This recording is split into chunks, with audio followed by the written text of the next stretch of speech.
Why did we lose a century of Darwinian thinking? You know, about I human opened behavior? the book, my first chapter, I talk about biological gravity, which is the pull of evolutionary history. I want to get rid of the label, and I know you still embrace it, social science. Social science is based on the idea that we're different. Therefore, we have a whole category of understanding that doesn't apply to the rest of life on this planet. Well, every species is different in a way that doesn't apply probably to most of life on this planet. And so we had to get over that hump, and we're still not entirely over it, which is why the first chapter has to address it. The fact that we're different isn't a reason that the laws of life on this planet don't apply to us. So I think that was the big impediment, to say nothing of, social Darwinism. The other big mistake that the book addresses is when I first wrote an advanced, what was at the time an outrageous theory with the first half of the book deals with making a very novel prediction. What I discovered was that even though the theory, like the book, is about how nurture works within the constraints or the facilitation of evolutionary foundations, people looked at it and they, in my field, and responded to it as if it's biology is destiny. And that's again because people think genes go from input to output, and there's nothing in between, that context doesn't regulate it, that epigenetics doesn't play a role, and everything else doesn't play a role.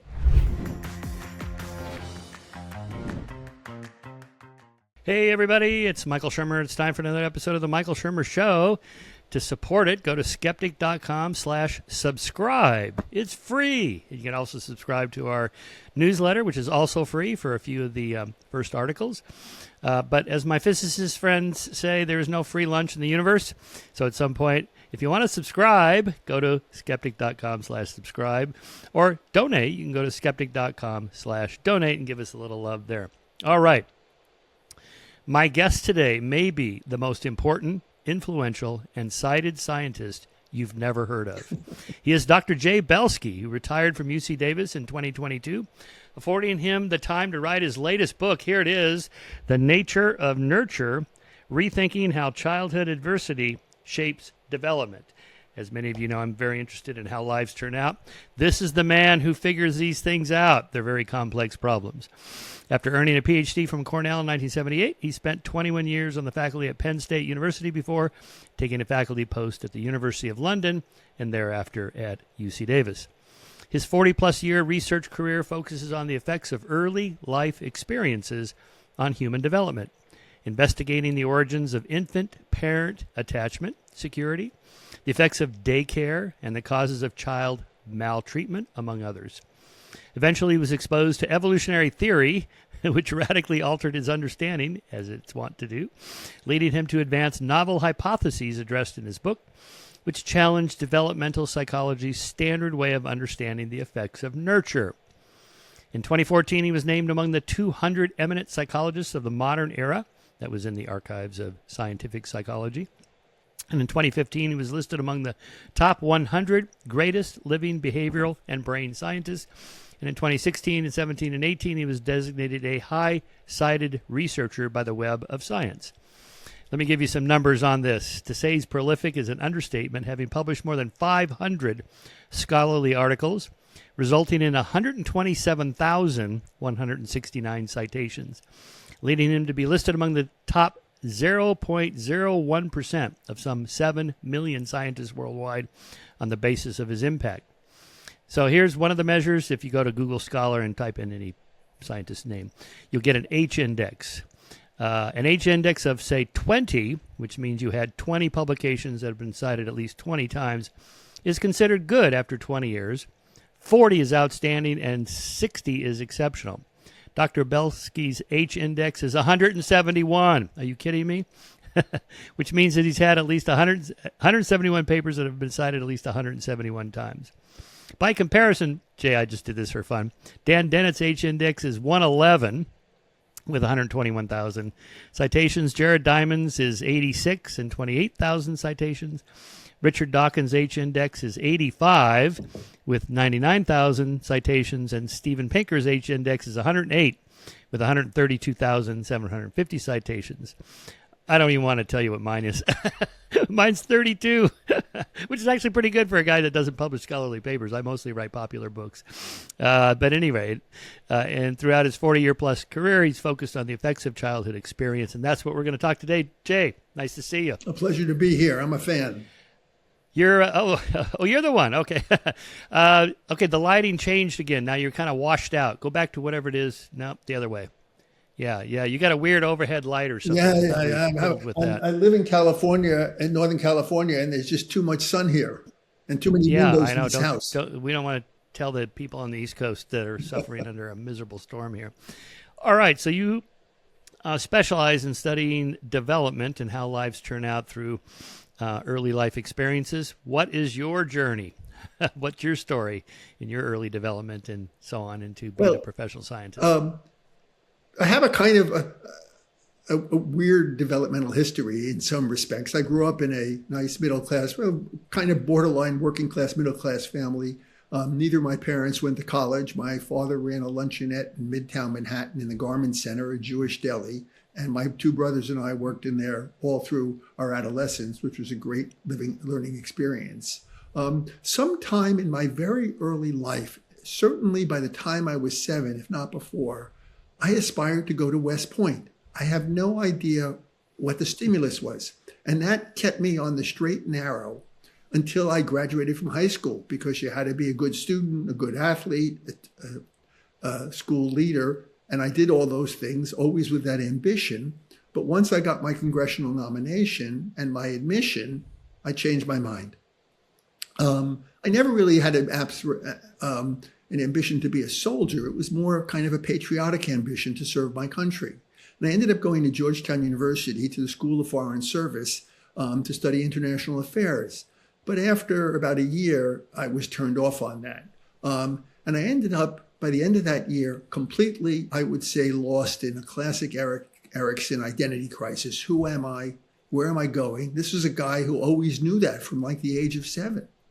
And just fortuitously, as I was sitting under a tree bemoaning my circumstances, who comes along but a guy who played on the varsity soccer team with me, with a bunch of 4-year-olds in tow, like the Pied Piper. And I said to him, and I've got memories fallible, that I said to him something like, well, where'd you get them? To which he said he volunteered at the Georgetown University Hospital Daycare Center. Okay, I just took that information in. But as he walked past me, and then about 20 yards beyond me, he turned around and he called out, and they were always looking for volunteers.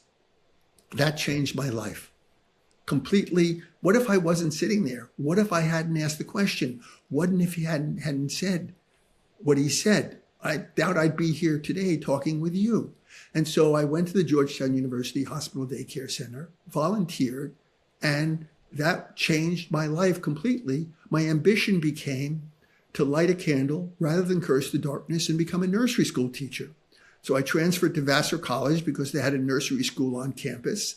And there I fell in love with the whole topic of development, of human development. From where I went, then I went to Cornell University, where I got a PhD. I never had an ambition in my life to get a PhD. I didn't know what a PhD was. And then after that, took my first academic job. I never had an ambition to be an academic. So really, it's the counsel I give every young person, even if my son, who's now in his 40s, tells me it's not wise counsel any longer, which is follow your nose, because that's exactly what I did. It's what I tell junior professors. Don't let anybody tell you what you should study. How'd you get here? Well, don't lose faith in your own curiosity and your own insight and wisdom. Follow it. And so that's been my ambition. And that's why when I ran across, evolutionary thinking, it changed me, because I was open. It's amazing. It's such a great story. I mean, that feeds into everything I've been talking about here. I sent you my manuscript contingency on the role of chance events. Not luck chance, but more like Jorge Borges', Garden of Forking Paths. You went this way instead of that way. But then the question becomes, so let's say you hadn't been sitting there at the bench, you'd gone somewhere else, or somebody else walked by.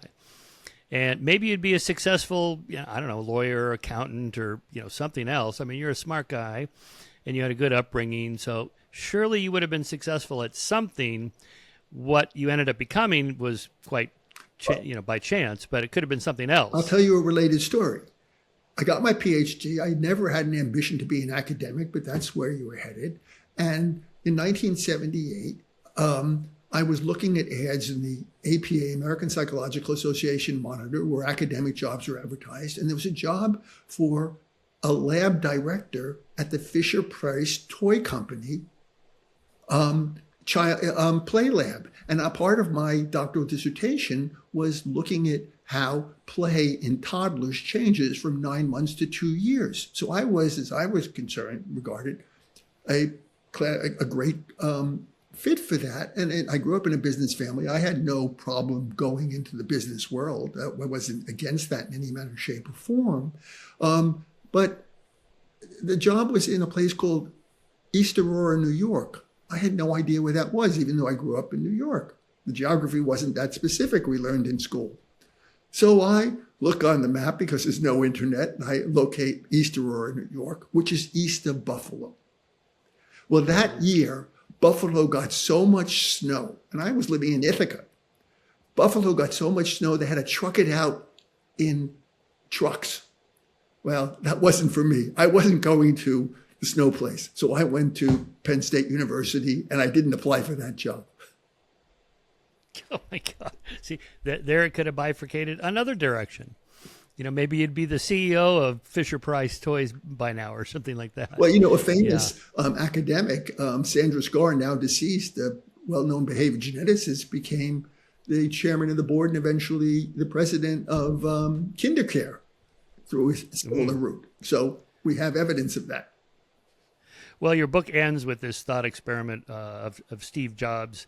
Imagine had he not been adopted or had different adoptive parents, or his parents kept him and whatever, would we have Apple computers?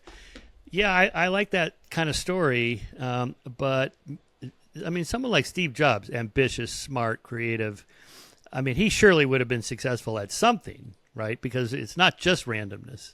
Oh, no. Well, the second half of my book challenges one of the core propositions of the first half, as well as of the developmental canon, which is that the early years are the most developmentally plastic and malleable.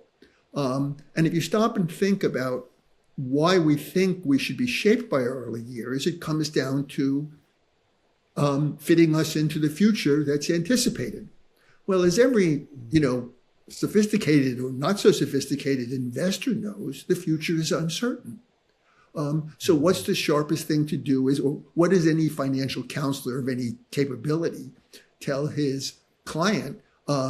It's diversify. And now if we change the currency from dollars to genes, given our understanding of the purpose of life, which is making more life, passing on our genes, then all of a sudden you realize the future is uncertain. In the same way, an investor should diversify what they do with their money. Families, if they can, and I think they can, not knowingly, diversify the genetic characteristics of their offspring. Not simply in terms of tall, short, friendly, not friendly, but in terms of their developmental plasticity, how susceptible or not they are to being shaped by their experiences. So you're right. Steve Jobs could have been a guy who was hardly at all shaped by his experience, and he was just going to be who he was, what I call a fixed strategist. Others are going to be much more malleable. And I think, there's a common terminology that was introduced, I wish I had introduced it because it's nice and catchy, called about orchids and dandelions. Now, orchids thrive under good conditions and crumble under bad conditions. They're very developmentally plastic.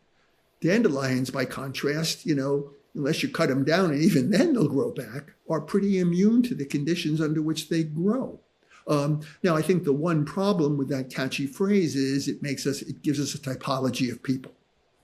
And I've become ever more convinced that developmental plasticity is another bell curve. There are extreme, fixed strategists, there are extreme plastic strategists, and there's everything in between. But the bottom line is that the developmental canon has to be modified, not just for theoretical reasons, because the research that's come out since I generated these ideas has shown ever more, including randomized control trials that this is true. In fact, I tend to joke, or in the book I don't call it a joke, that people who are experimentalists, which I'm not, I observe families and children growing up, don't get in their way, hopefully, that experimentalists eat the oyster and throw away the pearl, because the pearl is the variation in the experimental treatment. Whether we're talking about an experimental effect or even a genetic effect, like we just saw that in news the last couple of days, 50% of longevity is heritable. Well, that's an average.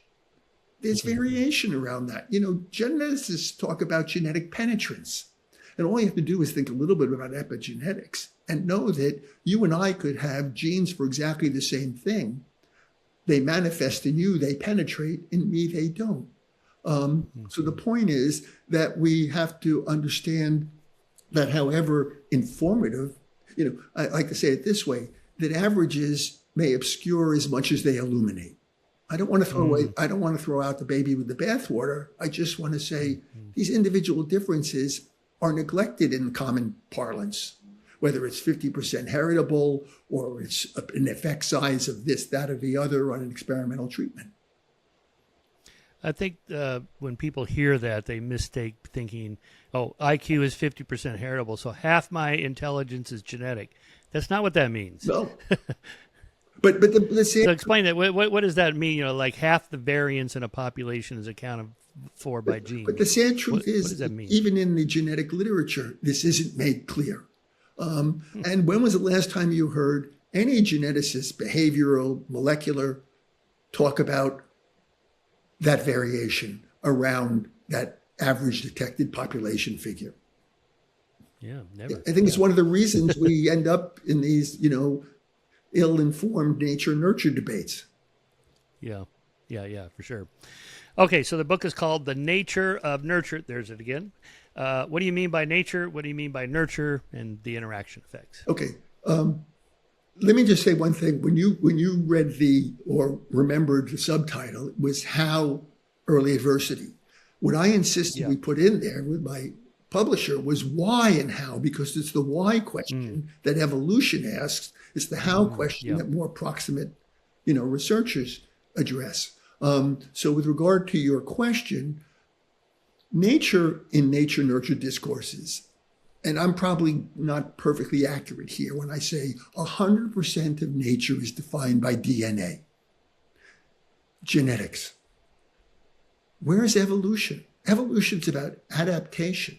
Evolution's about inclusive fitness. But nobody asked, an old friend of mine, who I was a colleague with at Penn State, very well known, probably the father of developmental behavior genetics, Robert Plomin, once wrote an article about the heritability of television watching. Well, genes didn't evolve so we could watch television, and yet every phenotype is heritable, but we never ask ourselves the question of, why is that phenotype heritable? Well, it doesn't take a lot of imagination. It's a just so story until we get evidence of it, that it might have made sense for some people to be able to be very patient and watch from a sitting position or whatever. Maybe their enemies, who's coming, and that heritable characteristics to be sit quiet and watch for long periods of times, well, suits you to sit in front of a TV set.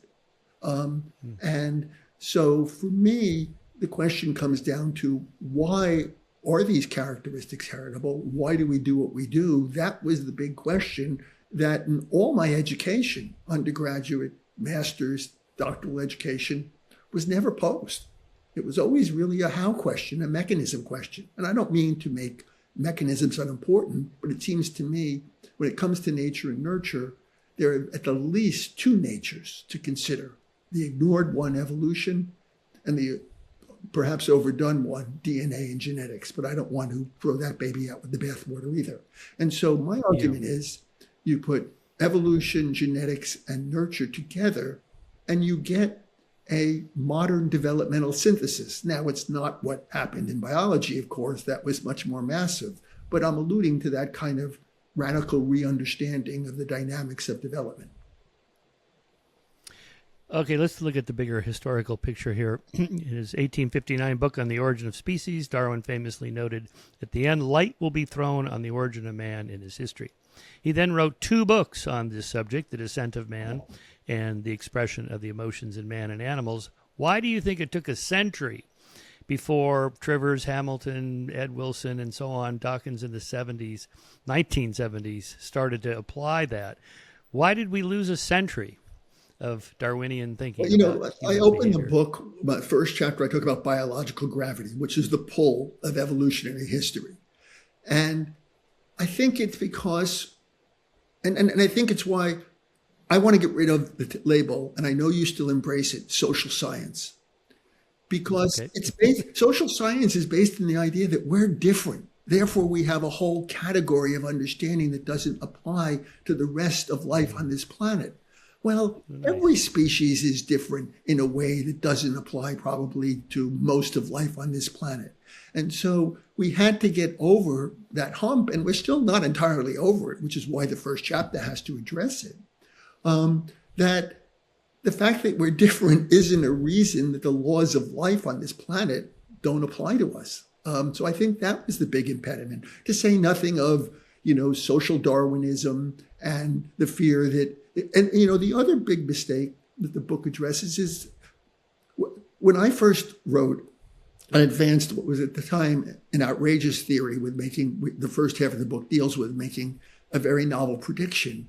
What I discovered was that even though the book and the theory, like the book, is about how nurture works within the constraints or the facilitation of evolutionary foundations, people looked at it and they, in my field, and responded to it as if it's biology is destiny. Well, and that's again because people think genes go from input to output, and there's nothing in between, that context doesn't regulate it, that epigenetics doesn't play a role, and everything else doesn't play a role.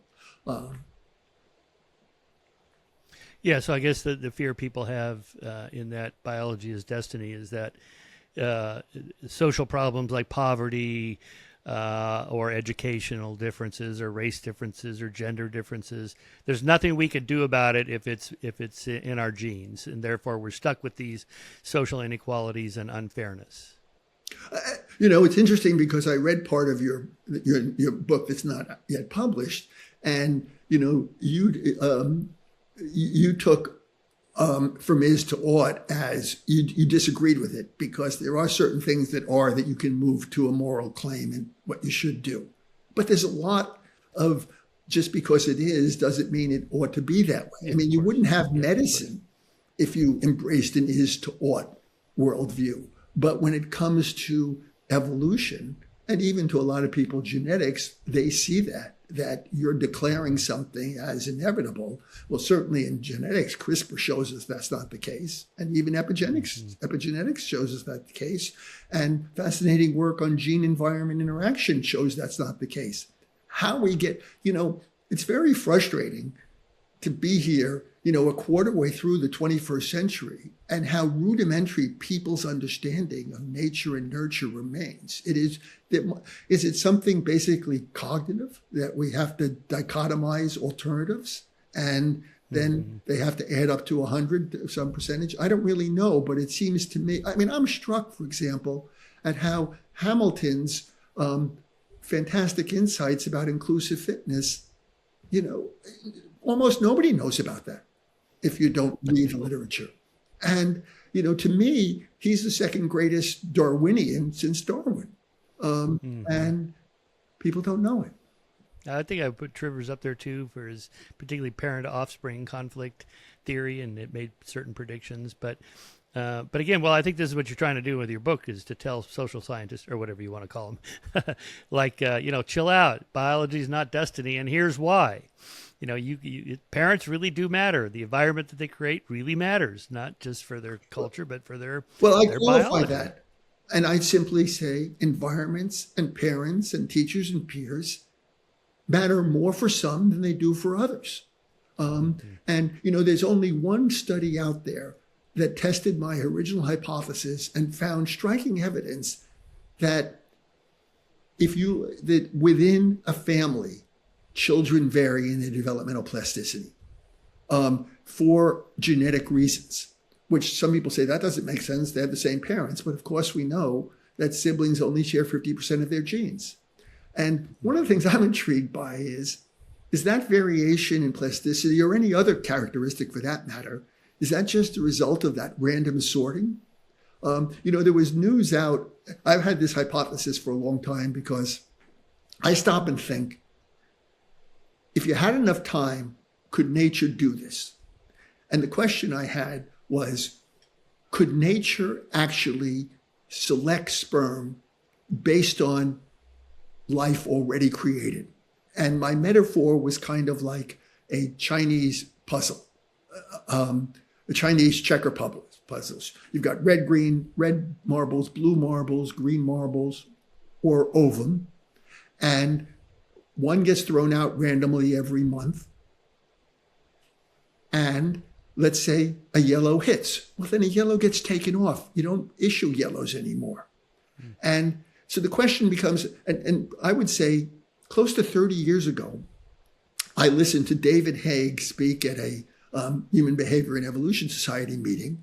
And he talked about cells from fetuses ending up in mothers' bodies. And all of a sudden I said, my God, there's a potential mechanism. And I went for a walk on the beach in Santa Barbara, of all places. And we talked about it. He said, yeah, it's possible. And just in the last couple of weeks, there's been lots of news about how babies' cells end up in mothers' bodies and even in their brains. So either through random assortment or through, something that hasn't yet been discovered by far out hypothesis, that we really have evolution at work here, which is diversifying your offspring because the future is inherently uncertain and nobody knows. I like to tell the story, or actually I don't like to tell the story, that brings this home really clearly. And it's the killing fields of Cambodia. When the U.S. vacated Southeast Asia after losing the war in Vietnam, the Khmer Rouge took over Cambodia, chased everybody out of the cities, into the countryside, to create a whole new rural society. Millions died, murdered, starvation, worked to death. Who did the Khmer Rouge kill first? People like you and me. Uncalloused hands, maybe your hands are calloused from all your bike riding, uncalloused hands Glasses. And spectacles as markers of education. Well, if you were a peasant parent telling your child to study hard, go to school, respect your teachers, because then you wouldn't have to have backbreaking labor. That's how my parents wanted their children to go to college. My father stood on his legs all day working in a restaurant. Well, if you followed that plan, you ended up in a reproductive dead end. You didn't get a chance to pass on your genes because tomorrow turned out different than today. And if you were the sibling who didn't get with the educational program, who didn't do his homework, who played hooky, etc., you got to breed another day. Nothing is guaranteed that's going to come forward tomorrow. So if everybody in your family, all the kids, get with the program, well, there's a risk they all go over the waterfall. Nature, evolution, in its wisdom and its long history, I think has decreased the chances of that occurring. And what do we know about the effects of those Cambodian children today? I'm not sure we know anything except that a lot of them become grandparents. Okay, right. So I guess your theory then goes a long way to explaining not why siblings are similar, but why they're different. Even identical twins, so much is made about how similar they are and the quirky little personality similarities they have, like snapping rubber bands on their wrist, or the person they choose to marry, or the clothes that they wear, and so on. It's big fun to read all that stuff. But in fact, they're not identical. They're different in many ways. And how could that be? They even identical twins raised in the same home. So what you're saying is that there's just these variations even among them about how they respond to those environments. We have fantastic evidence on this, actually. And I should add that I'm an identical twin. You are? What does your twin do? Well, he's been retired since he was 47. He started off as a lawyer and then became a businessman and, so on and so forth. And now, see, that could have been you. What? But he didn't go. He didn't sit at that park bench. Right. But somebody came up with a strategy to look at identical twins who differed from each other. In this case, it was in terms of anxiety. And then they made different scores with a set of identical twins on anxiety, a good size sample. And some of those identical twins were very similar in their anxiety, and some of them were very different. And so we separated them and said, are there genetic differences between these two sets of twins? And lo and behold, they were able to discover that the identical twins, who were very similar and seemed therefore much less susceptible to unique experiences, non-shared environments, were genetically different from identical twins, at least on anxiety, who were very different in their anxiety, probably because of non-shared environment, unique experiences growing up. And then after finding that observationally, they came along and took advantage of an experiment, cross-national experiment, treating childhood anxiety. Lo and behold, they separated the client children on the basis of their genetic makeup, based on the genes they were able to identify. And lo and behold, the treatment worked with those who were susceptible to different experiences growing up in the first study, and those who had different genes, like the ones who weren't different identical twins in the first study, they weren't as affected by the cognitive behavioral therapy treatment for anxiety. We've actually published a study following that, looking at marital quality and divorce proneness, and the same thing emerges. So it looks like some of that differential susceptibility, be it among identical twins or just other people, is clearly genetic in character. But that's not to say it always is. In my thinking originally, that's what I presumed it was, but I never denied, I never even thought of, quite frankly, that it might be environmentally induced. Well, along come the orchid dandelion people, whereas my theory and thinking was based on reasoning from first evolutionary principles before there was any data. Tom Boyce, a pediatrician, discovered that kids who were highly physiologically reactive were much less prone to illness in a school system. And he found that hard, it wasn't what he expected. And then he got together with Bruce Ellis, and they came up with an idea about how both extreme nurture and extreme not nurture, the best and the worst experiences, induced physiological reactivity. And those are the kids who are highly developmentally plastic, and average kids in the middle are not as developmentally plastic. And they've produced good data, which I cover in detail in, I think, the third to last chapter in the book. And there's other work stemming from me that looks at infant temperament as a marker of developmental plasticity. Because one of the things I noticed, if I had a very difficult baby. My first son, who's now a Columbia University professor, was so difficult that I actually came away wondering why there wasn't more child abuse, because I felt numerous times like throwing him against the wall or putting him out in the snow. Jay. It was that bad. And I ended up glad we had him because we could cope. But the point is that difficult temperament has been treated and is still treated as, quote, a risk factor. What I noticed, though, when the research turned to the effects of prenatal stress, was that prenatal stress fostered irritability, difficulty regulating yourself as an infant, and also high physiological reactivity. So a genetic and seemingly an environmental mechanism for plasticity. So then I started to do work looking at, is it the case that difficult infants like my son were disproportionately developmentally plastic, more so than other kids? And lo and behold, the work started coming in. It was just striking that a risk factor was just as much an opportunity factor. And that's really the big take-home message, which is the children who are most vulnerable to adversity are also the most likely to suck the marrow from the bone of support and enrichment. The children who are resilient in the face of adversity, don't succumb to the adversity, also don't benefit from support and enrichment very much. In fact, RCTs, random controlled trials, have shown this once they started looking at it. And that's why looking at the variation in an experimental treatment is so important. And, I sometimes think of this as a get out of jail card for clinicians. How do you explain the fact that the patient's not getting better?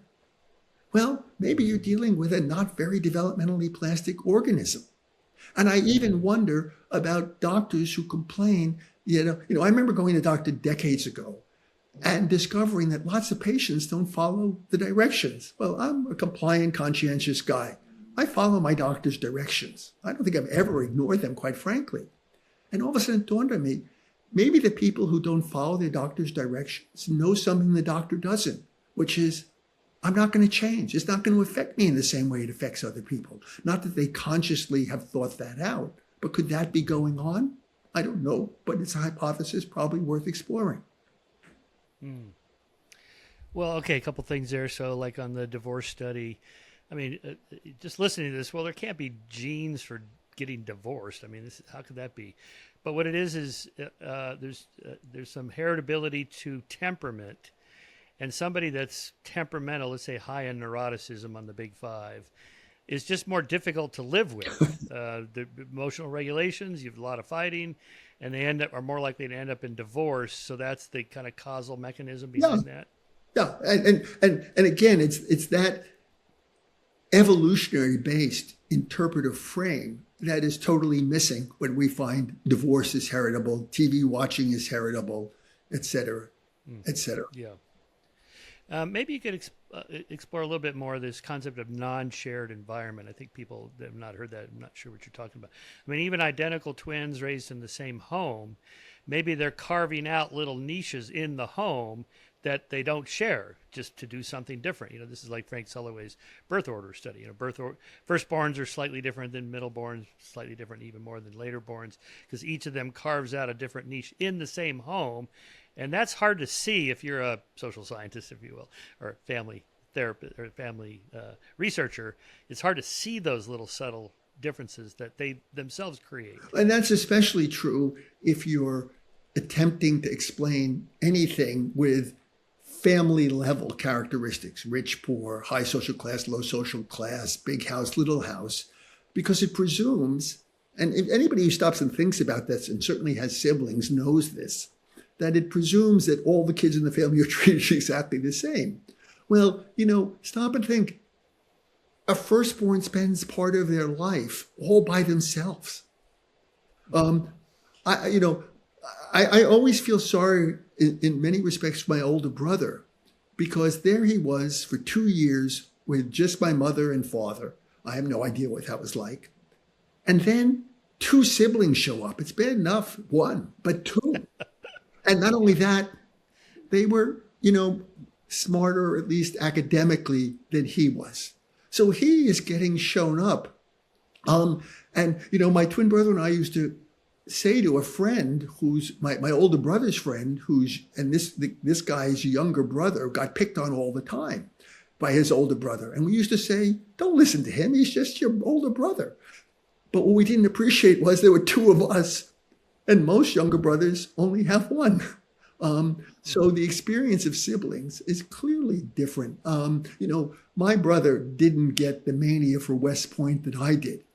And so he didn't have an ambition to become the student council president like I did, not because I had any great ideas about how to manage the school. It had to do with this will look good on my CV. Well, but you'll hear people say something like, my parents instilled in me a strong work ethic. So what you're saying is that that's probably not the causal vector there. There's other things at work. Well, it might have been. I'll tell you why. Because we worked from at least 7th grade onward. We worked every summer in my father's restaurant. And we got to make money. It was great. But I had an opportunity twice to take other jobs, and my father let me. When my twin brother had an opportunity to take another job, he wouldn't let him. And I think that was because I was kind of maybe more airy. I never thought of myself as not a good worker. I worked hard as far as I was concerned. But I think from my father's standpoint, my twin brother was much more useful in the restaurant than I was, so he could send me away. Now, I obviously, was a hard worker academically. In the restaurant, apparently not as much as I thought. That's so amazing. And you think this is done consciously? I mean, your father must have been aware of the subtle differences between you and your twin and thought, okay, I'm going to direct the one to do this and the other one to do that. Yeah. Me not working in the restaurant wasn't a big cost. My twin brother not working in the restaurant was a bigger cost. He wasn't willing to incur it. I see. All right. So all this kind of genes, environment, interaction effect. Can you explain epigenetics and what we know about genes turning on and off in response to environmental differences? I think, that was a fantastic discovery in the early 21st century. But it's striking how it's now the go-to explanation. Like in so many things, the belief exceeds the evidence. And I'd like to tell this story about early in the 2000s. We had some friends over for dinner, and one of them was an OBGYN doctor. So with a biological basis in her background, and I asked them, we started talking, I mentioned epigenetics, and they both said, "What's that?" And the husband was a lawyer and a poet. And I explained it to them. And of course, over the ensuing decades, we've heard more about epigenetics. And what's so fascinating is when I ever talk to my good friend, who's the lawyer poet, and we're talking about something, nurture-based, he says, epigenetics. It's his go-to explanation. And I'm just struck by, once again, there's emerging evidence, and it hasn't, emerged as fast as people seem to think. It's an important conceptual, contribution to our understanding of the complexity of nature and nurture. But I think it's now being used to look at biological aging, which actually I'd like to talk about. Because now the chemical attachment to a gene that turns it on or off, or turns it off, methylation it is, that turns it off, means the gene will not be penetrant, will not come out in the phenotype. If it turns it on, it means the gene, if the methyl group isn't attached to the gene, then the gene will be expressed. So the whole idea that genes can be expressed or not expressed is really radical and transformative. But if you look at biological aging work today, it's so medical. The idea is that there are some people, if we go to epigenetic age, whose epigenome is changing. The epigenome changes in normative ways as we age, which may be why we get gray hair, why we get wrinkles, and that kind of thing. But some people's epigenome turns out it looks younger than their chronological age.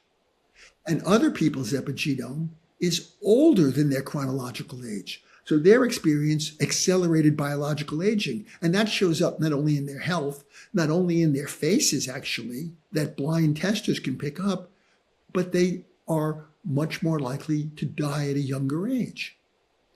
Now, how do we interpret that?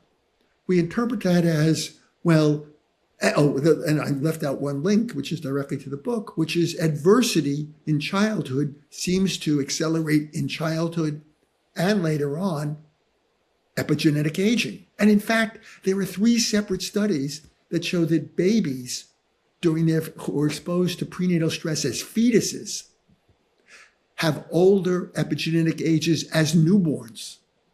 3 separate studies show this. So this process of an environmental inducement of accelerating aging is seen quite dramatically. But how is it explained? The same way adversity effects are explained. It's wear and tear on the organism. The organism can't cope. And so what we have is developmental breakdown or organismic breakdown. Implicitly, in our romanticized and idealized view of development, there's a way nature intended us to develop. And it isn't to be mean-spirited. It isn't to be jealous. It isn't to be a cheat and a liar and everything else. But there's one challenge to that, which comes from work on biological aging that my evolutionary thinking launched 30 years ago. And it has to do with puberty.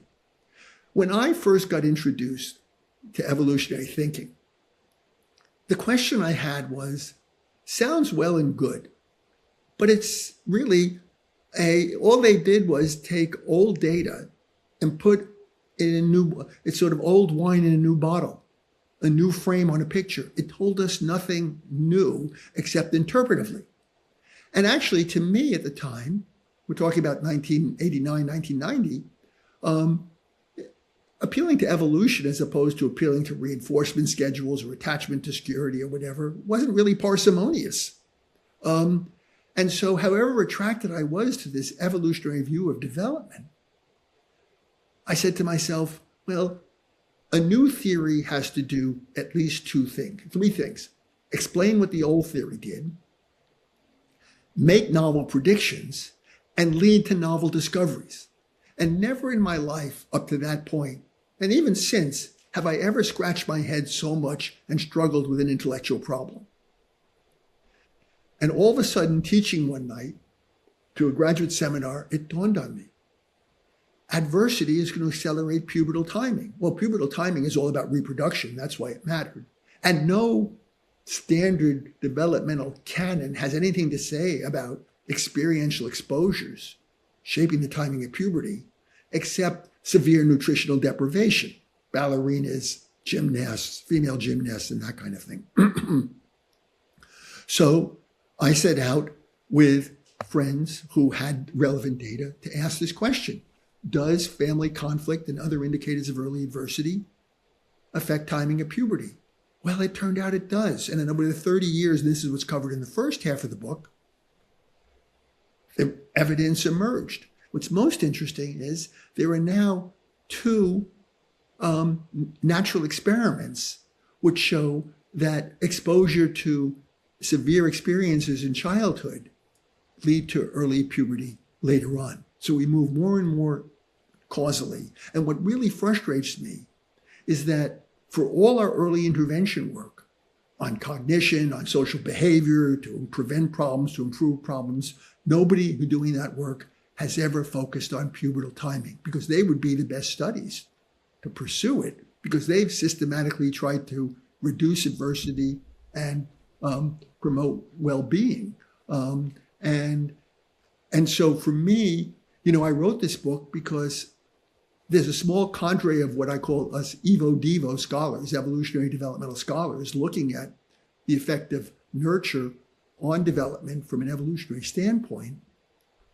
And despite the contributions we've made, and the fact that the work is cited in non-psychological and developmental fields, like anthropology and biology, and evolutionary science, for the developmental brethren, it's really, not there. So if you are raised in an adverse environment, you have an earlier onset of puberty.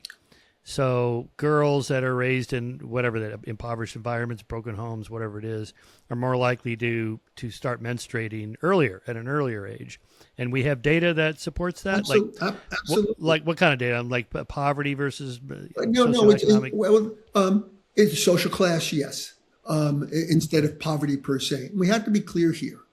Let's distinguish threat and harshness, child abuse, bullying, violence, and the like, from deprivation, which is insufficient resources. Because we know that and Bruce Ellis has just written a brain and behavioral science paper all about this, that if you don't have the caloric energetics, you're not going to go into earlier puberty. You're going to be delayed in your puberty. So you have to meet, actually, there are 2 criterion I think you have to meet, or 3 criterion. One is you have to have the energetics for that adversity to accelerate pubertal. You have to be genetically plastic, or you have to be environmentally induced to be plastic. So, and this is again why, even null findings become questionable because we don't know, if you have to sort the wheat from the chaff, the orchids from the dandelions, or the degree of plasticity, and you don't, then you come away with there's no effect there, perhaps. Not because there's no effect there, but because it wasn't detected. This is where I love when I lived in London, I learned the scientific aphorism. Well, it's basically the null hypothesis. Don't embrace the null. It's the absence of evidence is not evidence of absence. So I'm just qualifying what you're saying to say, yes, the menarche data came out first because it's easy to measure menarche. And even if you've studied a child for the first 7 years of life and never collected pubertal data, 40 years after menarche, women can remember when they had their first period very reliably. We men can't remember when our was changed, our first ejaculate, we got hair under our arms. So it's much more difficult. But there is emerging evidence that this is happening with boys too. So the underlying evolutionary mechanism then is, if you're an organism in a high-stress environment, and the goal of evolution is not just survival, but getting your genes into the next generation, then the earlier you do that before you get taken out by a harsh environment, the better. So then puberty comes on earlier. And because reproduction is privileged over health, wealth, happiness, and longevity. But nobody thinks about that these days. And in terms of reproduction, it's hard to demonstrate that in a modern society that's contraceptive. But the biology underlying the reproduction is still there, which is why the puberty hypothesis, as far as I was concerned, was a critical hypothesis.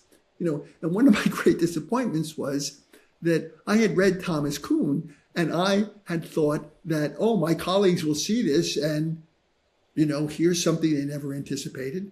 I haven't thrown out the rest of the canon. I qualified it for sure and reframed it. And that they would change their minds like I changed my mind. It didn't happen. You mean take on an evolutionary perspective on childhood development? Exactly. Why didn't they do that? Did they just not know enough evolutionary theory because they never got that in college? I think we're back to this is just biology is destiny. I see. Okay. I think that was part of it. I remember, that I was told that a very well-known African-American scholar thought my 1991 paper where I laid this all out for the first time was racist. And I just sort of what's going on here? In fact, one of the things I become convinced of is the kids who do most poorly in impoverished, harsh conditions are the ones where we have the greatest loss of human capital. Because if they were nurtured and their development, the reason they're doing so badly is because they're highly developmentally plastic. If they were doing well, if they were in a good supportive environment, they would be sucking the marrow from the bone of all the support and the enrichment that's there. How does your theory interact with John Bowlby's attachment theory? Is it a refinement of that? And go ahead and explain what that is. Yes. Here's another thing that drives me crazy. The only place developmental textbooks really talk about evolution is with Bowlby. Bowlby's theory of attachment, the question Bowlby faced was, why do babies develop these close attachment, emotionally powerful relationships with their principal and even their secondary, if it's high level, caregivers? And, the Freudian explanation was basically classical conditioning. It's breastfeeding. The breast is pleasing, so the person is pleasing. Who is the famous primatologist who came along and showed that wasn't the case at Wisconsin, who had the two baby, he was dealing with monkeys? Oh, yes. Yes. with the wire cage mother. So the wire cage mother. I can't believe I'm spacing on that. Yeah. Sticking out of it. And then there was a terry cloth version with no bottle. And Harry Harlow is the famous Harlow, yes. And the infant monkeys, macaques, they went to the terry cloth. In other words, contact comfort was more important to them than nutrition. So, nutrition, Freudian thinking and crashed and burned, and reinforcement thinking crashed and burned. And Bowlby went to Darwin, and his explanation was half right. His explanation was babies who didn't have the genetic architecture, hadn't evolved to stay close to their mothers once they could move, got lost, fell into a hole, fell into the fire, got consumed by predators. And so evolution, quote, selected for, rewarded, staying close and making strong relationships. But Bowlby's theory was always about survival. And this is something I go through in the first part of the book. Everybody thinks about survival of the species. Survival. Survival is only important if it leads to reproduction. It's a means to reproductive end. And in fact, it makes sense not to survive if that will inclusively fit and enhance the dispersion of your genes in future generations. So Bowlby got it half right. Somebody pointed out to me several years ago that Bowlby came to understand that to a certain extent. I went and read the later editions of Bowlby. He didn't quite get it. He never really mastered Hamiltonian inclusive fitness. He wrote a book about Darwin. Yes, which didn't go anywhere. And if I recall, it was something about Darwin's mother died at an early age. He was raised by a rather draconian father, a distant father, and then there was attachment issues. I guess he was trying to explain Darwin's physiological issues, gastrointestinal issues he had throughout his life, and it never occurred to him. It never occurred to him that with all Darwin's traveling around, he probably got. He might have picked up something. Yeah, that's right. Yeah, that's crazy. Yeah.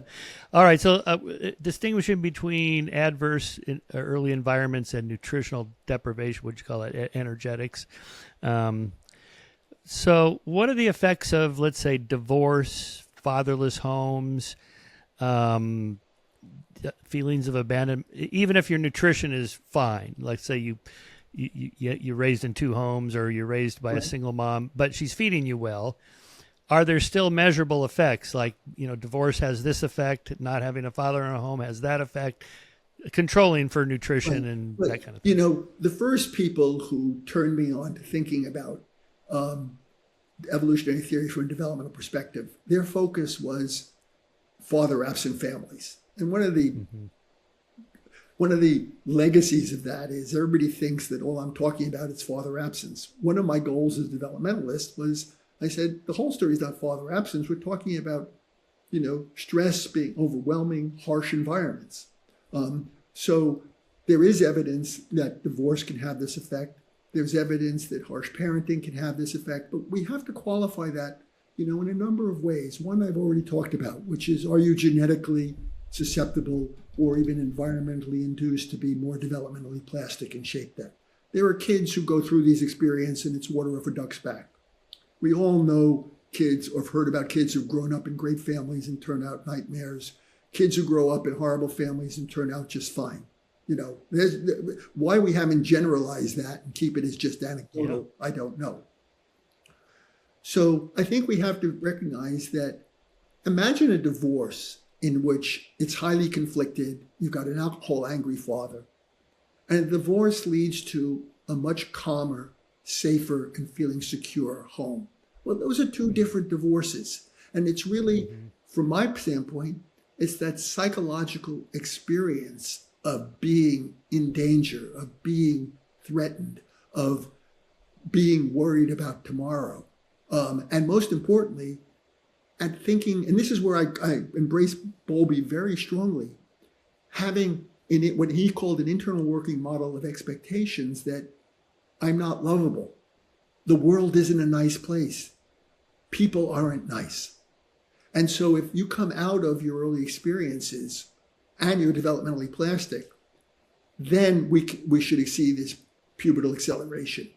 If alternatively, you're not developmentally plastic, you're more of a dandelion than an orchid, then that's going to be water off a duck's back.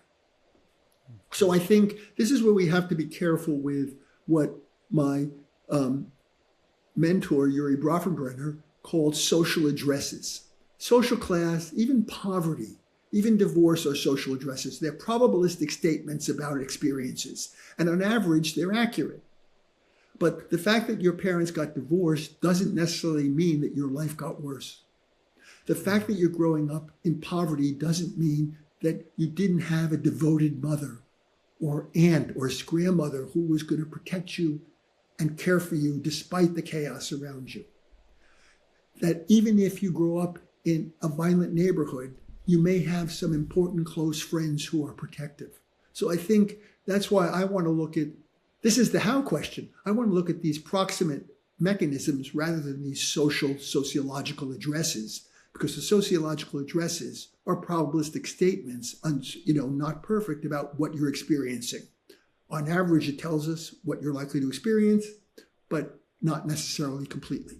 The point I really want to underscore is that the social address of divorce doesn't tell you if it was harmonious divorce or a really conflicted one. See, this is what people want to know. Should I get divorced or not? Oh gosh, what did the professionals tell us? Divorce is bad, divorce is good, and your answer is it depends. Exactly. It's two things. And I say this repeatedly in the book. It depends, and it's complicated. We want simple answers, but human development. Well, okay, so let's say let's just bring this home. You're a couple trying to decide if you should get divorced or not. You don't love each other anymore, but you've got a kid or a couple kids. What should we do? So if there's not alcohol and abuse in the home, and the couplers are not screaming and yelling at each other, and they're peaceful and they're fine like friends, then maybe it's better to stay together. Or can we get divorced and amicably and cooperatively share this child's development? The divorce, the moving out, I know from my own experience, can be challenging and difficult. But if over time the child comes to realize, nobody's abandoned me, my father still loves me, my mother's still devoted to me, that's a whole different story than even in a good divorce. He decides to go get married and move 1,000 miles away, because then I have lost him to a much greater extent. So again, this is where the social address, the sociological characterization obscures as much as it illuminates, and it can lead us to null findings, to absence of evidence when that's not what's going on. Mm-hmm. Yeah. So what a couple should do is just decide, if we decide to get divorced, then we have some rules about how we're going to raise our child, and we're going to provide a secure, loving home in both homes. And the idea there with Bowlby's attachment theory is that the world is a harsh place. So when you go out into it, you have a base you can always return to where you are safe and loved, and there's people that have confidence in you. And that secure base is internalized. And it provides the basis for how you see the world. One of the great discoveries of, modern psychology is that we don't see the world. We have expectations. We have a predictive model. And we encounter, does what we encounter fit our predictive model? This is perfectly in line with Bowlby. And now the risk here is that if my predictive model says, people are nasty, and I end up with a wonderful teacher, I may still sort of suspect that things are going to go bad sooner or later. That if you really fundamentally are mistrustful and doubtful about the loveliness or the niceness or the neutrality of the world, well, you're not going to go, and change your mind overnight. And this is where we get an interesting question of how open is the developmental program in terms of being reprogrammed? And again, I come back and I think that for some it's possible, and for others it's not. They're locked into a view, and being locked into a view probably paid off in eons ago, and not being locked into a view probably didn't reproductively pay off eons ago. And the same is true in different eons, that being open paid off and being stuck did not. So many times what I find myself doing in terms of hypothesizing, what Gould disdainfully called just so stories, is trying to think out sort of, is it possible that way back when such a world existed, such experiences paid off or didn't pay off? There's this interesting new science on ADHD showing foraging differences of animals who have different experiences and exposures and that kind of thing, and that having ADHD can be very useful when the fruits are spotty, because you're not going to hang around and keep looking on this bush for something that's not there. You're going to move on more quickly. And so, our histories our species history, the same, I think about our primatology history. I just had a guest on incredibly diverse. I just had a guest on his book. It's called Searching for Normal, a British psychiatrist. Now I forget his name. Darn. Anyway, it was that ADHD is sort of a made-up diagnosis in the 1950s when boys had a hard time sitting in rows of desks for 8 straight hours. Like, oh, I can't imagine why that would be. Well, and I asked myself the same question about depression, and especially about postpartum depression. What goes underappreciated is that anxiety, depression, and hostility load together on one of those big fives called neuroticism. Now, here I am. I've just delivered birth to a baby. I've got circumstances that are less than ideal. And maybe depression is a strategy, becoming seriously depressed is a strategy for down-regulating hostility. Because hostility is much worse than depression. And not only that, depression might actually attract support and help. All of a sudden, postpartum depression might be an evolved adaptation. Not that you want to encourage it, but now again, I don't know if that's so. But the whole idea, we label, this is where we're back to labeling everything we don't like as a disorder, a dysfunction, a difficulty, a dysregulation. And that's our idealization of what nature intended us to be. No, the modern Western world doesn't like the idea that we have a nasty side. Why do we have a nasty side? Because it's useful, or it was useful, or it can be useful. And so, somebody pointed out to me, and I might get myself in trouble here, that idealization really came out of Christianity. And in many ways, the voice of Jesus, of who we really were. Now, I'm not going to go that far. I'm not a religious person. But the point is, we do have this notion of, in this modern era, of who we're still supposed to be. And we don't recognize the wide range. For all the diversity we talk about, we don't acknowledge that diverse ways of being aren't necessarily inherently good and inherently bad. They're what we do and don't value, maybe for good reason. But that's different than what our nature is. Yeah, so another one of these hot button politicized and racialized issues is the fatherless issue in black families. So this was made famous by Daniel Patrick Moynihan in the 1960s, where the fatherless rate was 25% or so. Now it's about 75%. So conservatives, their answer to why are there black-white differences in educational levels or home ownership or lifetime earnings or health or whatever it is. I mean, there's a lot of metrics and there are big differences. Why is that? It's just sort of easy to say, well, it's because of the fatherless home. Or it's because of poverty, as socioeconomic class differences or whatever. I take it from your book, your response is it's way more complicated than that. And the problem, absolutely. Yeah. And I would make 2 points. And this is one of the reasons I take real big issue when I see people promoting early intervention, which I'm by no means against, but citing studies from the 1960s. Poverty in the 1960s was entirely different from what it is today. And the first point I want to make is a point that will get me again in trouble with my liberal colleagues, is Murray's book on the bell curve, because Murray pointed out that one of the things about opportunity, about desegregation and the civil rights movement, it enabled so many of those two-parent, black, well-functioning families coerced into living in lousy communities to escape, to move out, to pursue new opportunities. And who did it left? It left the people who, maybe for genetic reasons or vulnerability or susceptibility to vulnerability reasons stuck. And Julius, I'm forgetting name. Okay, but there's another side of this too, which is one that evolutionists talk about, which is, you can't be both a highly invested parent and, if you would, a cad, a guy who's seeking lots of matings. But your goal in both cases is still to disperse your genes in future generations.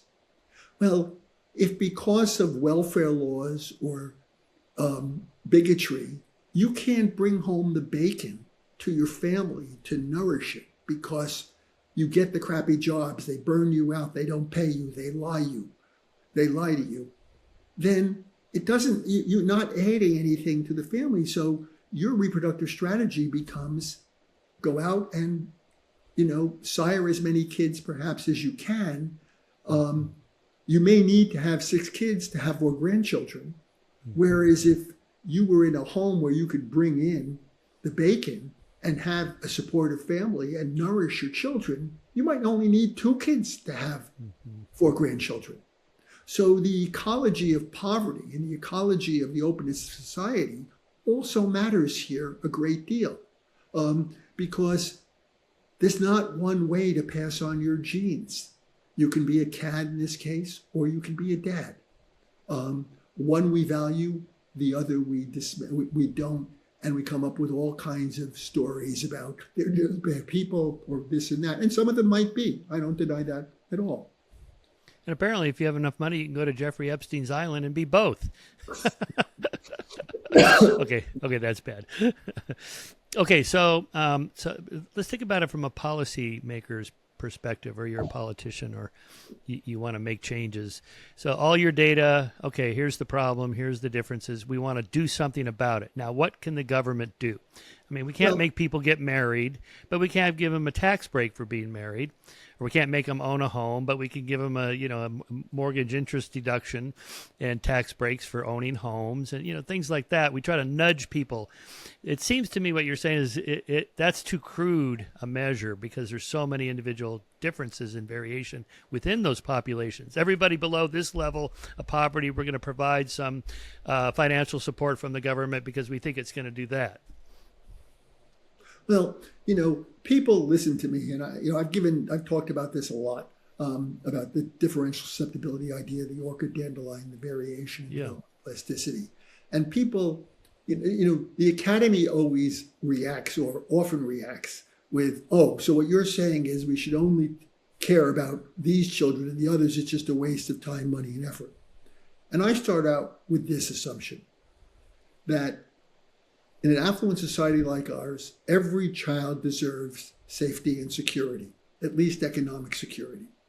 And on top of that, that if we could, and I don't think we're there yet, to be honest, identify kids who are more susceptible than less susceptible, then we treat them accordingly. But we have a baseline, which isn't a minimal baseline.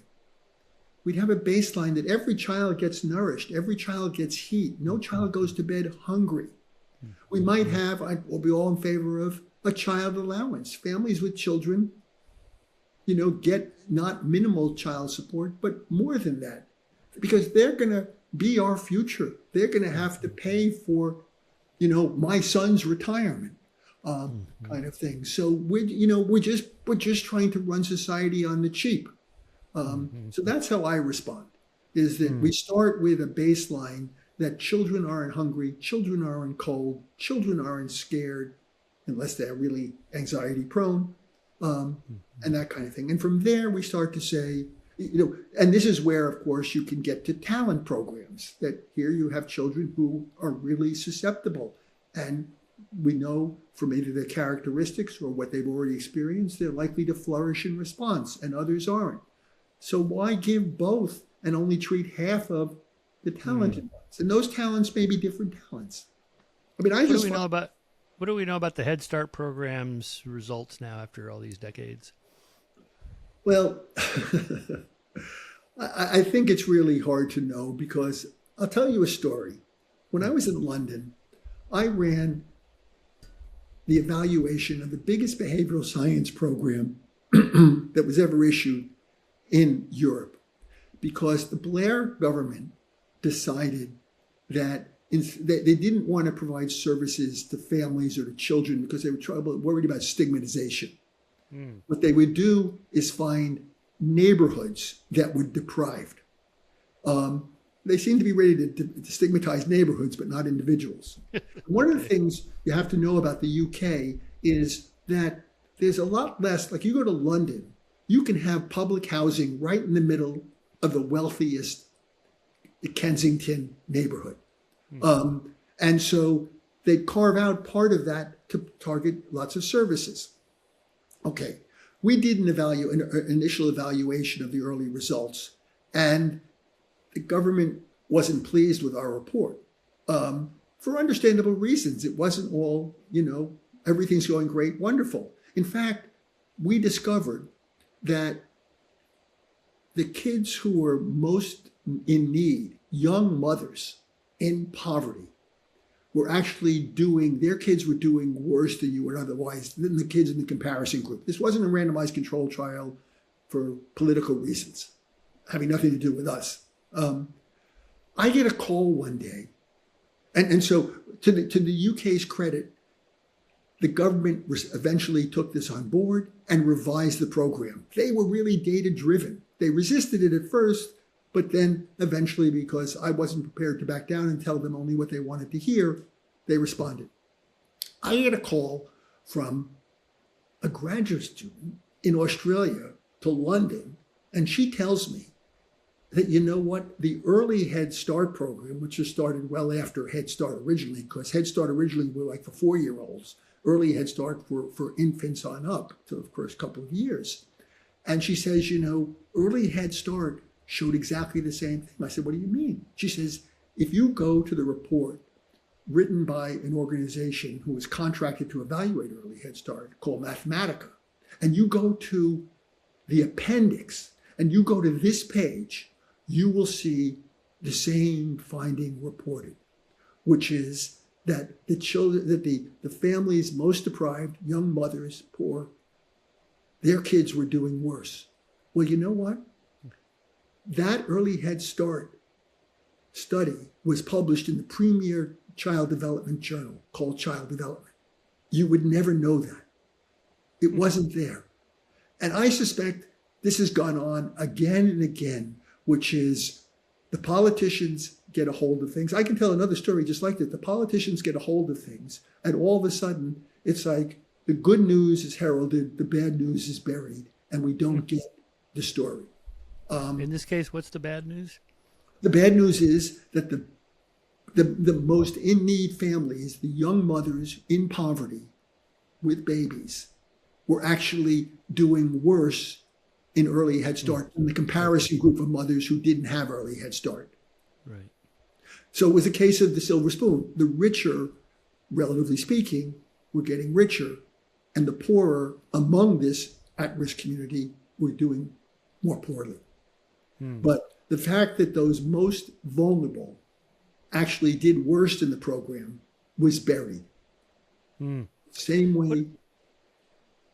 Yeah. Okay. So what is your response to the conservative argument that providing government funding for single mothers, they're now just married to the state rather than, and if they actually get married, then they'll lose that money from the government. So they just stay single.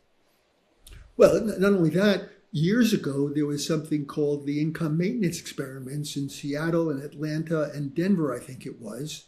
And what did it show? That when you gave guaranteed income to mothers in poverty, you increased the rate of divorce. And the conservatives killed it as a consequence. Well, why were they still married? Because they were desperate for any support they could have. And so what the money did was it gave them the freedom to get out of the hole they were in and build a better life. Presumably bad marriages. Well, absolutely. I'm sure. Yeah. Absolutely. Could have been violent marriages even. So I just think that, the real question is, I think there are some truly principled conservatives out there with concerns. And I think there are non-principled conservatives masquerading as such. Just listen to Republicans in the Congress today defending Trump when all the stories are behind the scenes. They have very different attitudes. And I think, this becomes a real problem of sorting wheat from the chaff, what could work, what couldn't work, and that kind of thing. Let's talk about life history theory, which I find interesting. I'll just tee this up for you through my friend Jean Twenge, who was on the podcast for her book Generations, about basically explaining the current generation issues, which is they're getting married and having children like 10 years later than our generation. You and I are baby boomers.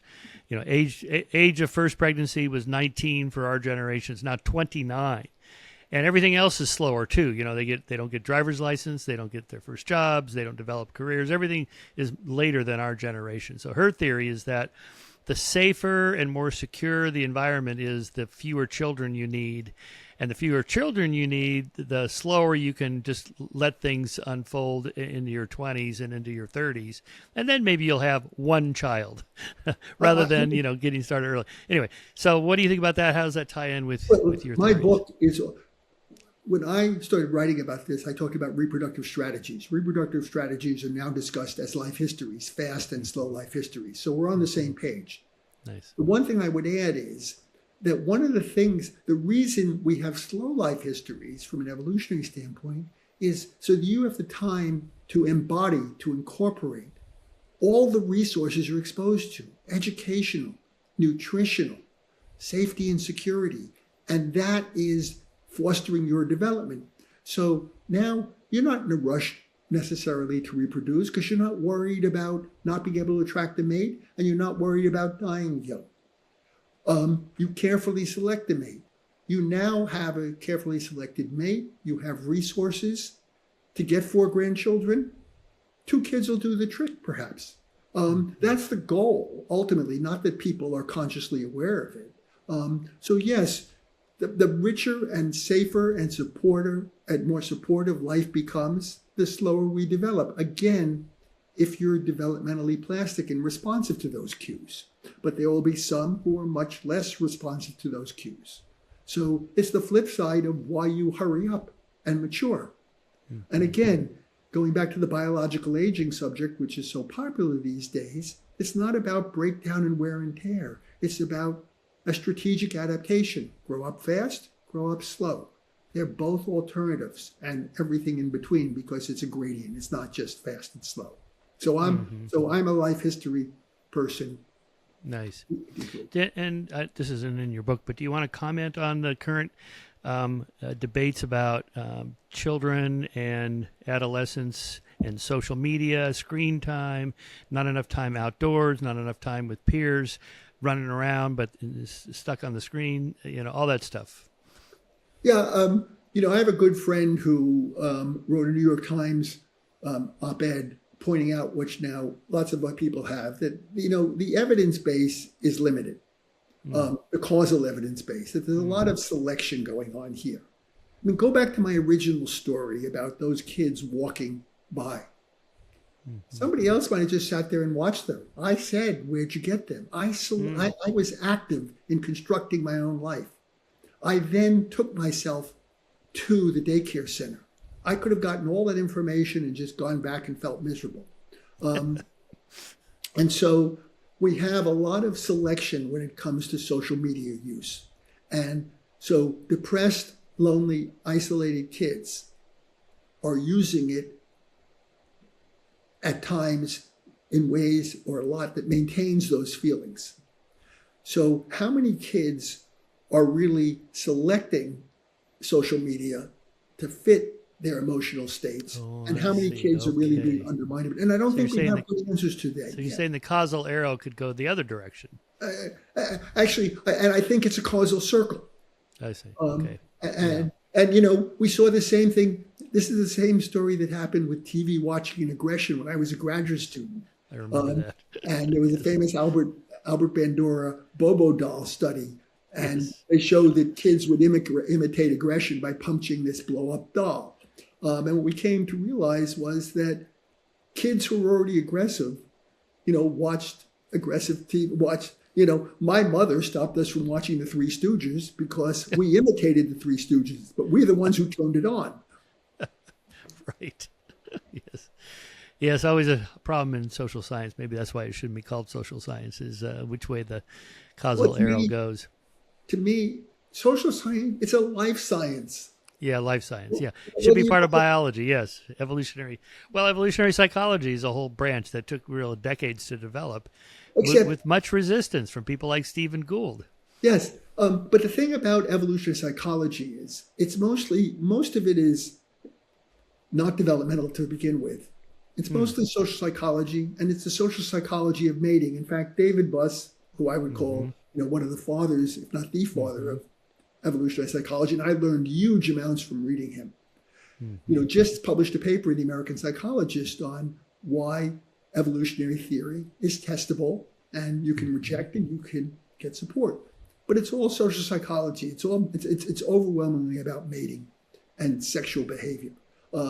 And it hasn't leaked into the developmental sciences. But it's leaked in, there's evolutionary medicine now, there's evolutionary economics, but evolutionary developmental psychology has been the last and the least likely to embrace it. I think that's because most people who got into my field of child development did it for the same reason I did, which was they were do-gooders who wanted to save the world. And we thought by helping children and learning about children, we could do that. Well, along the way, I discovered science. And that didn't eliminate the do-gooder in me, but it qualified a lot of it. And but most of the field, is still tied to, it's weird. It's tied to biology as destiny, except when it comes to epigenetics or even hormones, that there are certain kind of proximate biological processes that developmentalists embrace. Neuroscience is the great mania today, and becoming microbiome too, also. But for so many others, when you get to evolution, you get to genetics, then all of a sudden, those are the bad guys. I think it's just ideological. Yeah, I do. I agree. Remember Judith Rich Harris's book in I think it was late 90s, The Nurture Assumption. And she got hammered she got accused of saying parents don't matter, which was not her point at all. You want to comment on that? Yeah, in fact, I talk about, in my book, I don't go there. It would have been the last chapter, but I had said, this is going. Say that for your next book. Yeah. The sequel. Which is, I challenge my own orchid dandelion differential susceptibility, individual differences in developmental plasticity view, because from the very beginning, when I floated it, I wondered, is it the case, let's say, that you're highly developmentally plastic and I'm not?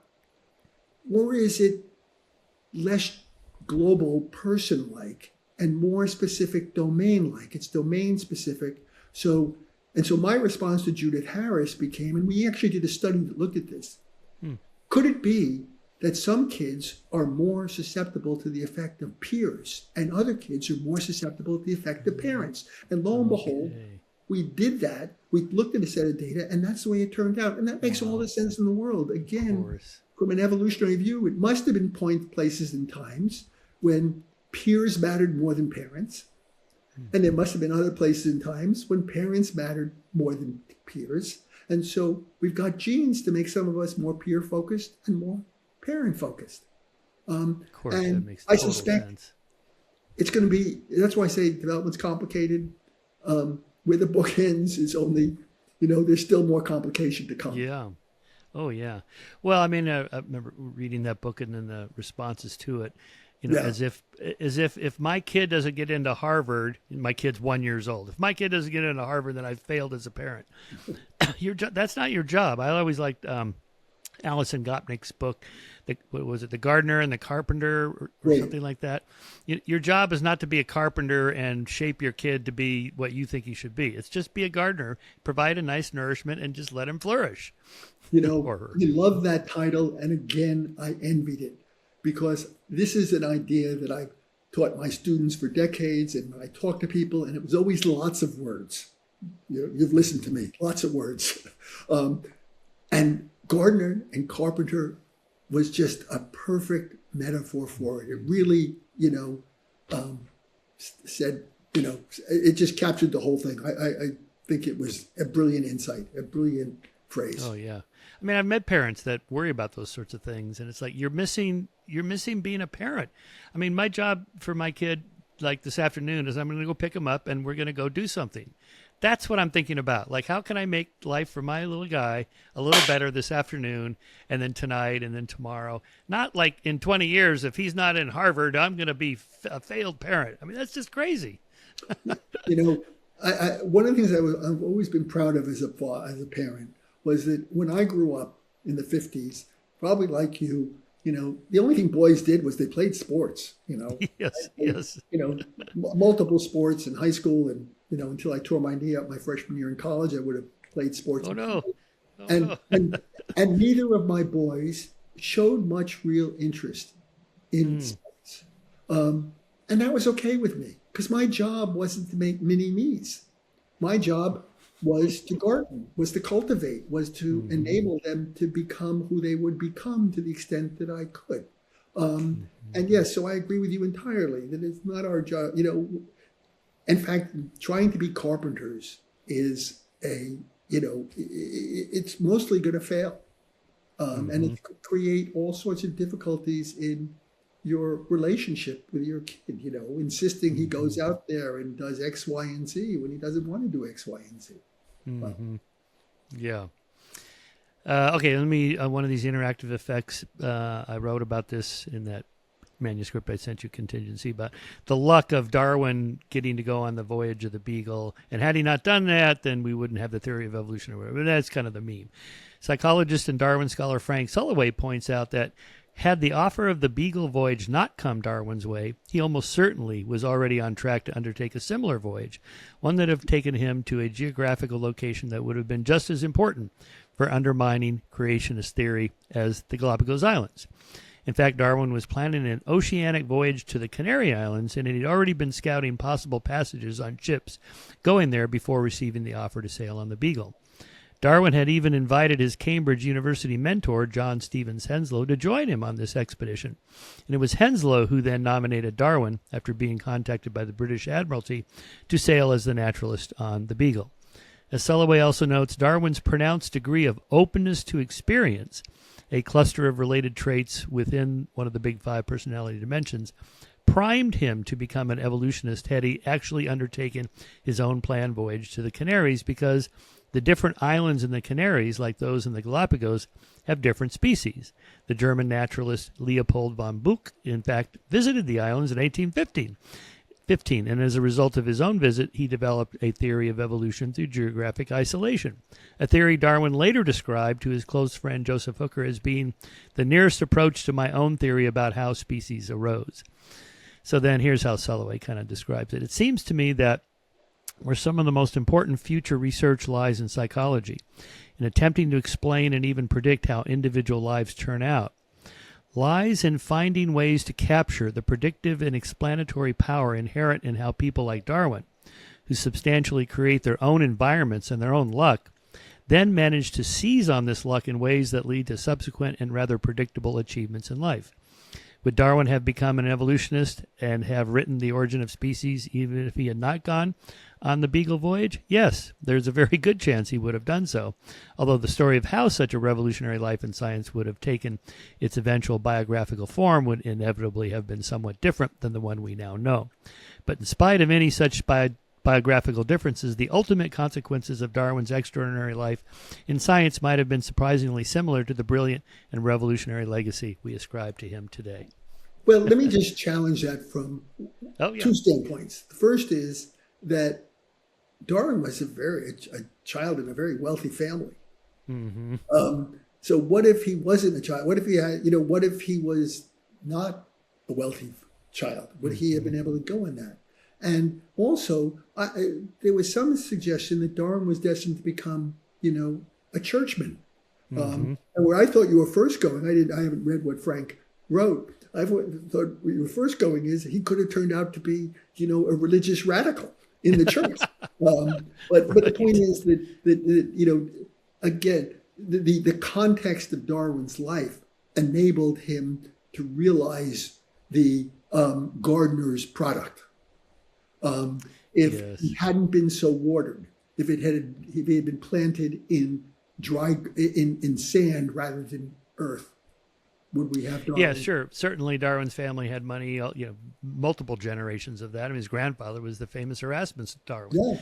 And then his father, Robert, they were all physicians. They were all in that highfalutin intellectual life of England, which most people did not experience. I mean, Alfred Russel Wallace famously went to these night schools for like working class people where he learned science. There was only two avenues. You either kind of bumble along like Wallace did, or you were part of that super elite that went to one of the privileged private schools, and that was Darwin. So, yeah, that's a good point. Also, he inherited some money and he invested wisely, which he learned from his father. He made a lot of money in the railroads and canals, investing in some of that, and that doesn't happen probably to poor people as much. They don't know how that system works. So in some ways, and I know from listening to your podcast that you wrote a book on, or maybe you wrote a book on Wallace. Wallace, yeah. In some ways, Wallace is a more sort of admirable man who wasn't born with a silver spoon in his mouth, but had the same curiosity and will to understand and carved it out. You wonder about Wallace as being the forgotten man. That if he hadn't been such a generous spirit, or he hadn't written to Darwin, what would the history of, would we be talking about Wallace instead of Darwin here? Mm-hmm. Yeah, exactly. All right, Jay, that's a good place to kind of wrap it up. The Nature of Nurture, there it is again. Check it out. Really, it's a nice thin book, so you can get right through it. And more importantly, it's an important book for professionals to read. Because you really lay it out there, I guess, Evo, Devo, that whole new field that you've helped pioneer. It would be nice for that to all trickle down into textbooks, and the next generation, they just adapt that kind of thinking. Again, it's astonished me. It's taken so long for evolutionary thinking to affect the study of human behavior and how lives turn out. So, good on you. What's next on your research agenda? What are you working on? Well, I'm retired and I don't have graduate students, so it really limits me. At this point, I struggle with what I'm going to do next. Here's an observation about this book, which is that when I finished it and, got a publisher, got Harvard University Press, was going to publish it, I realized that, I'd love it to be successful. Most importantly, I'd love it to really open up a discourse. Yeah. Pro and con, just to get more attention to the complexity, and not biology is destiny, and not just that he's a racist or whatever. But I realized I've already got the most important thing, which is I will go to my grave not saying I should have wrote that book. Nice. And that is wonderfully liberating, and it's a wonderful feeling. I don't really know I'm not a book writer. I'm not a book writer like you, Michael. Until this book, really, everything else was 40, 80 pages of all those manuscripts. And this is hard work. Yeah. This is the first time I've ever really given voice to just me. You should write a parenting book telling parents, chill out. Just be a gardener. Don't overthink it. Just be loving and supportive. Right. Yeah. All right.